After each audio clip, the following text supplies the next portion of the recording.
Manhattan DA Alvin Bragg's prosecution of Donald Trump and its trial begins today. What a joke. I'm against these prosecutions on principle. I think they're destructive to our country. But let's just examine the facts and the law here.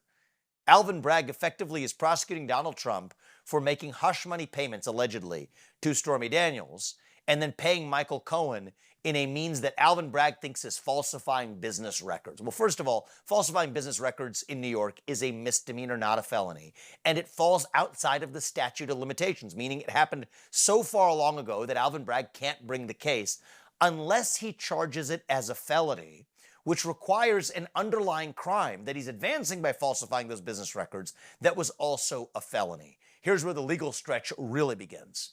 That requires Alvin Bragg to say that Donald Trump's payments should have been made out of a campaign account. That's his theory of the case, instead of being made personally, or else it's a constructive campaign contribution. That's bunk. Think about it. Look, you've had smart people like former FEC Commissioner Bradley Smith, who has correctly pointed out that if Donald Trump did use campaign money, campaign contributions, to pay off hush money, that would arguably be an even stronger legal case to bring against him than the case they're bringing now. So in that version of the world, it's damned if you do, damned if you don't. They're going to get him going or they're going to get him coming. It's almost as though they decided this is the person we're going to prosecute, and then we're going to figure out what we're going to charge him with after the fact. Well, guess what? That's exactly what happened. You have Alvin Bragg, a Manhattan DA who was elected on the promise of going after Donald Trump. For what crime? We had no idea. Just the idea that they had to go after Donald Trump. This is a politician keeping his campaign promise. That is a bastardization of our legal system.